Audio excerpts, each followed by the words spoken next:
नमस्कार,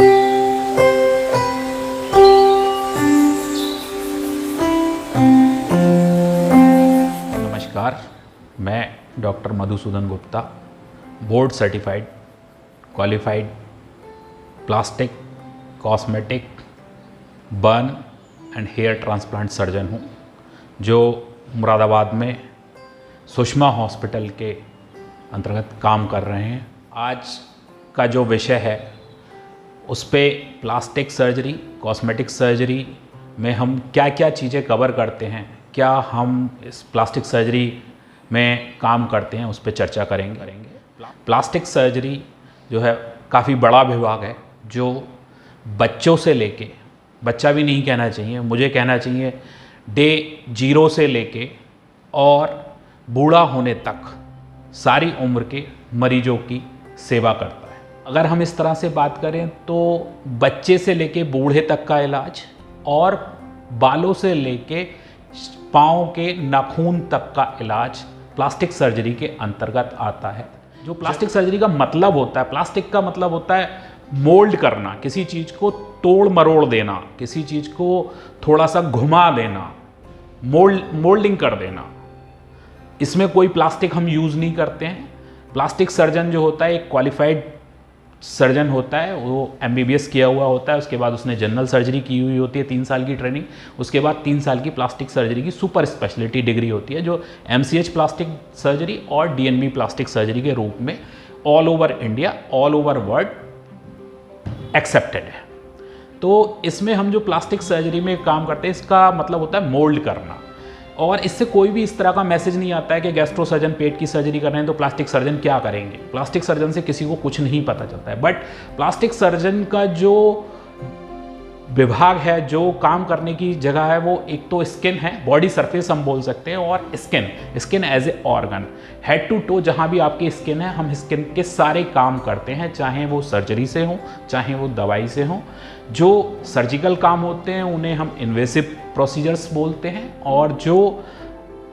सर्जरी से नहीं होते हैं उन्हें हम दवाइयों से और मिनिमल इन्वेसिव टेक्निक्स हैं अब आज की डेट में, जो बोटॉक्स है, फिलर हैं, बहुत सारी ऐसी चीज़ें हैं जो जिनमें सर्जरी भी नहीं करनी पड़ती है और उससे भी इलाज हो जाता है। तो हम ये प्रकाश डालना चाहेंगे कि हाँ, किस चीज़ पे हम क्या हम कर रहे हैं। प्लास्टिक सर्जरी की 3-4 मेन पार्ट बने हुए हैं। इसमें से सबसे पहला आता है कॉस्मेटिक सर्जरी। कॉस्मेटिक सर्जरी में जो हम कवर करते हैं उसमें किसी के भी शरीर की चर्बी को घटाना, किसी के भी शरीर में अगर कहीं गड्ढा है, गालों में गड्ढे हैं, उस गड्ढों को भरना, कहीं भी शरीर पे कोई निशान है, चेहरे पे निशान है, कोई तिल है, मस्सा है, स्किन टैग है, उन्हें हटाना, किसी के शरीर पे बाल ज़्यादा हैं, अनचाहे बाल हैं, उन्हें हटाना, कहीं पे बाल कम हैं तो उन्हें बालों को बढ़ाना, चाहे वो सिर के हों, चाहे वो दाढ़ी के हों, चाहे वो आईब्रो के हों, कहीं के भी बाल हों उन्हें दोबारा से ट्रांसप्लांट करना, उनकी ग्रोथ बढ़ाना, फेशियल रिजुविनेशन करना। और एस्थेटिक सर्जरी में जो महिलाएं हैं उनके पेट की लाइपोसक्शन करना, छाती का साइज़ कम करना, छाती का साइज़ बढ़ाना, छाती को सुडौल बनाना। इसके अलावा जो आदमियों में काम है बहुत सारे, ऐसा नहीं है कि कॉस्मेटिक सर्जरी केवल औरतों के लिए है, आदमी के लिए भी कॉस्मेटिक सर्जरी है। जो फाइन रिंकल्स हैं, जो आपकी आईलेट्स, अपर आईलेट्स जो लेज़ी आइज़ हो जाती हैं, जो स्किन के फोल्ड्स बन जाते हैं, उन्हें हटाना है, ब्लेफरोप्लास्टी करनी है। नोज़ जॉब है, राइनोप्लास्टी है, नाक को सीधा करना है। जो दूसरी चीज़ें हैं जैसे नेक में बैंड्स बन गए हैं उन्हें हटाना, डबल चिन है उसे ठीक करना, ब्रेस्ट में इम्प्लांट डालना, फैट ग्राफ्टिंग करना, लाइपोसक्शन करना, ये सारे काम आजकल एस्थेटिक सर्जरी में और कॉस्मेटिक सर्जरी में आ रहे हैं मेन। और इसके बाद जो दूसरा पार्ट होता है, दूसरा रिकंस्ट्रक्टिव सर्जरी का पार्ट होता है। रिकंस्ट्रक्टिव सर्जरी का मतलब होता है किसी टूटी हुई चीज़ को दोबारा से बना देना। रोड ट्रैफिक एक्सीडेंट में हाथों में, पाँवों में काफ़ी चोटें लग जाती हैं, हाथ की नसें कट जाती हैं, उंगलियां कट जाती हैं, हाथ की टेंडन्स, धागे जिनसे उंगलियां चल रही हैं वो सब कट जाती हैं। इन सबको जोड़ना, नर्व की सर्जरी करना, माइक्रोवेस्कुलर सर्जरी करना जिससे खून की नसों का दौरान दोबारा से जोड़ा जा सके, हाथों को बचाया जा सके, उंगलियों को, कटी हुई उंगलियों को दोबारा से जोड़ा जा सके, बच्चों की उंगलियां पिच जाती हैं हाथों की दरवाजे में, उस क्रश इंजरी को सही से करना, नाखून की इंजरी होती है उसे ठीक करना जिससे नाखून टेढ़ा तिरछा काला नीला ना आए, उन सब चीज़ों को ठीक करना,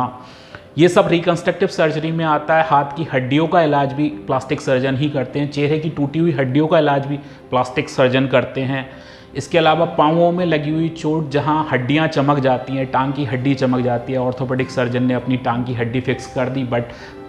हड्डी पे मांस नहीं है, हड्डी पे मांस लेके आना, कोई भी जख्म है उसे ठीक करना, चाहे वो डायबिटिक फुट का जख्म हो, चाहे भी कोई क्रोनिक नॉन हीलिंग वुंड का जख्म हो, या चाहे वो कोई सेक्रल सोर का बेड रिडन पेशेंट का सेक्रल सोर हो, उसका जख्म को ठीक करना है, तो वहाँ पे भी सारा काम प्लास्टिक सर्जन ही करते हैं। और हम लोगों को इसी तरह से ट्रेन किया जाता है कि हम सारे जख्म, हमें जख्मों का स्पेशलिस्ट भी बोला जाता है कि जो भी जख्म ठीक नहीं होता है वो प्लास्टिक सर्जन उस जख्म को ठीक कर देते हैं। तीसरी चीज़ अगर हम ध्यान देंगे तो बर्न का काफ़ी बड़ा पार्ट है जो प्लास्टिक सर्जरी के अंतर्गत ही आता है, और प्लास्टिक सर्जन साथ में ही बर्न सर्जन भी होते हैं। जो एक्यूट बर्न होता है, गर्म पानी से जल गए, तेल से जल गए, दूध से जल गए, इलेक्ट्रिक करंट से जल गए, बिजली गिरी उससे जल गए हैं, बहुत सारी तरीके से जल जाता है व्यक्ति, उन सब का एक्यूट बर्न का भी इलाज होता है। और बर्न के बाद जो हाथ पाँव उंगलियाँ तिरछी हो जाती हैं, कॉन्ट्रैक्चर बन जाते हैं, आदमी अपना फंक्शनल काम नहीं कर पाता है, फंक्शनल डेफिसिट आ जाती हैं, हाथ में हुई, बगल में बन गया, कोहनी पे बन गया, जिससे आदमी के हाथ पांव नहीं खुलते हैं और डेली दिनचर्या का जो काम है वो नहीं कर पाता है, उन सबको खोलने का, स्किन ग्राफ्टिंग करने का और फ्लैप सर्जरी करने का, बर्न कॉन्ट्रैक्चर को हटाने का काम भी प्लास्टिक सर्जन ही करते हैं। अगर हम और दूसरी चीज़ों पे हम बात करें, बट हेयर ट्रांसप्लांट भी एक हॉट टॉपिक है जो आज की डेट में बहुत सारे लोग हेयर का ट्रीटमेंट कर रहे हैं और बहुत सारे क्वालिफाइड लोग हेयर का ट्रीटमेंट कर रहे हैं। मैं ये नहीं बोल रहा कि कोई भी गलत है, सब लोग इलाज कर रहे हैं, सब लोगों को जानकारी है, डिग्री है, बट जो qualified super specialist plastic surgeon है, हेयर ट्रांसप्लांट अगर हेयर ट्रांसप्लांट आप करा रहे हैं, किसी से राय ले रहे हैं, तो उसमें एक क्वालिफाइड प्लास्टिक सर्जन का होना अनिवार्य है और उसकी देख रेख में या उसके हाथ से होना हेयर ट्रांसप्लांट होना जरूरी है, क्योंकि आजकल जो माहौल चल रहा है, हर कोई टेक्नीशियन बेस्ड हेयर ट्रांसप्लांट का काम चल रहा है। अभी एक चीज़ और मैं आपको बताना चाहूँगा, आजकल बहुत कॉमन है, जो यंग टीनेज बच्चे हैं, लड़के हैं, उनके मेल बूब्स गायनोकोमेस्टिया हो जाता है, जो कि बहुत ज़्यादा कॉमन है। इसका इलाज भी, इसका डे केयर प्रोसीजर होता है, बच्चा सुबह में एडमिट होता है, शाम को छुट्टी हो जाती है और लाइपोसक्शन और ग्लैंड बढ़ जाती है, तो उसे हम ग्लैंड को एक्सरसाइज कर देते हैं। बहुत कॉमन है और बहुत इजी और सेफ प्रोसीजर है, इसीलिए हम डे केयर में करते हैं, सुबह एडमिट करते हैं, शाम को छुट्टी कर देते हैं बच्चों की। और भी काफ़ी चीज़ें हैं जिन पे हम धीरे धीरे प्रकाश डालेंगे।